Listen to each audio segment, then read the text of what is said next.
How you doing, guys? Today we have another long-term overview of the Suaoki portable solar generator. I'm not a big fan of the whole generator name attached to what is basically a power bank, a quite capable power bank, but a power bank nonetheless.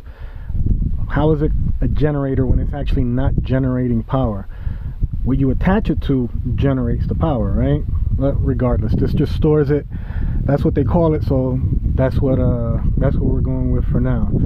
I'm sure most of you guys have seen this already. There's plenty of videos out there that go over it. What I'm really focusing on is the performance after just short of a year of me owning this. Now, it does have the QC3 port. It has 4 USB ports overall.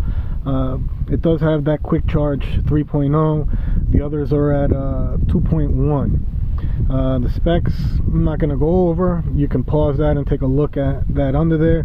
The only one that I really want to highlight is the solar charging. It does have a MPPT charge controller built into it, so you can just plug this directly into a solar panel with the included cables. The cable does have MC4 connectors, and then the little plug obviously that goes in on the end. So you can just go ahead and plug that into the DC in, plug the other side into your solar panel, and Bob's your uncle, you're done. There's a couple of things I don't like about it.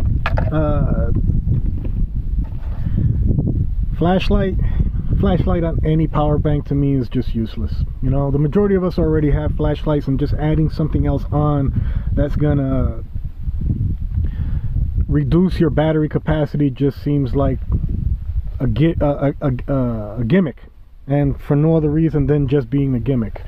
It does have a built-in inverter. This is really useful. Makes it a lot easier to charge certain other items without having to go to the big inverter that I have on my main solar panel array. So I can just take this with me anywhere I'm at, plug something in, and Bob's your uncle, you're good. It does have the 4 DC ports. You'd be surprised at how useful these are. Female cigarette lighter adapters open up a wide range, as well as a bunch of custom adapters that you can make to make your usage. I do like the gauge on the top.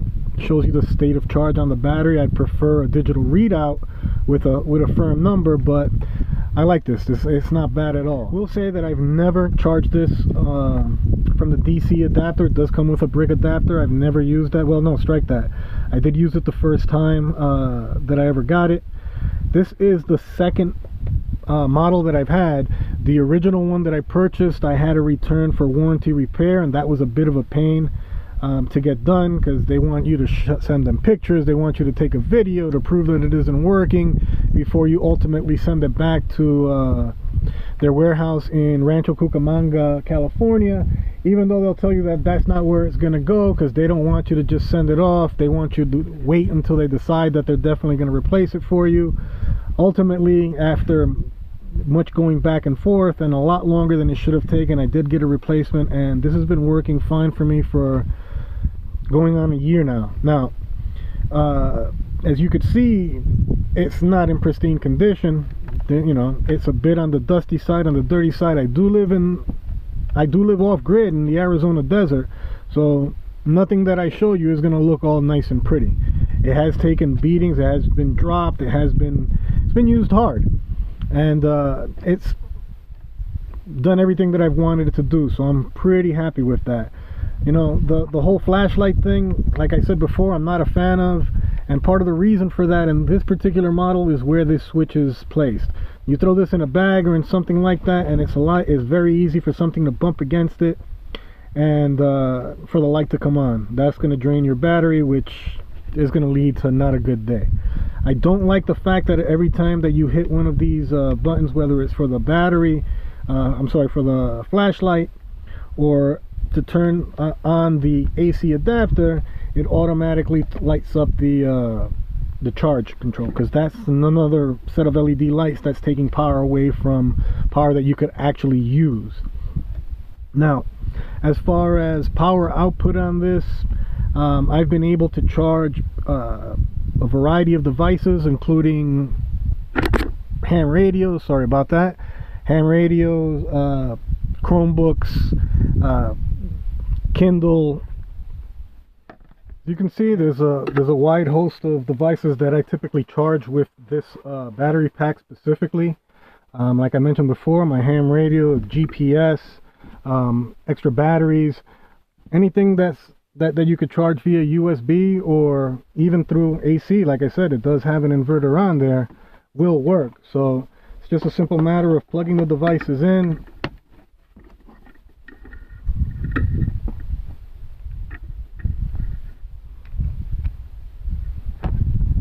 pressing the button to engage the AC adapter, and as you can see,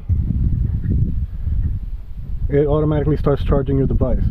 So again, this is a very versatile type of power pack. The fact that you could charge it off of solar is very convenient, especially for me, considering that that's my only source of power.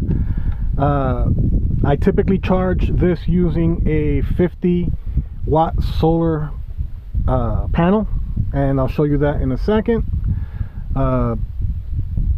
What I did do was I got myself one of these MC4 to SAE adapters, and instead of having to totally disconnect whatever cabling I have and use this little short cable directly at the panel, I could just plug this in, and either at the battery end or anywhere along the chain, depending on where I'm at, go ahead and plug this in its place, and I'm up and charging. A quick look at the 50-watt poly crystalline panel that I use to charge it.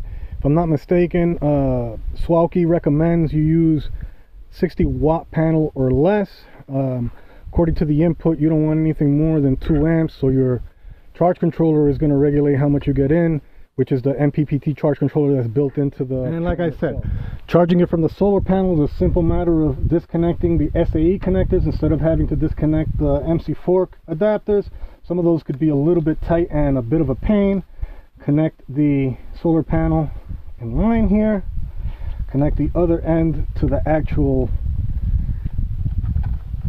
battery pack, and give it a second for it to actually track the point on the battery, and you'll see it start charging up. Now this one is currently full, so it's not going to actually take a charge. Sometimes if you play with the adapter and you mess with it, it will detect the point of charge on the battery, and it will go ahead and start charging it.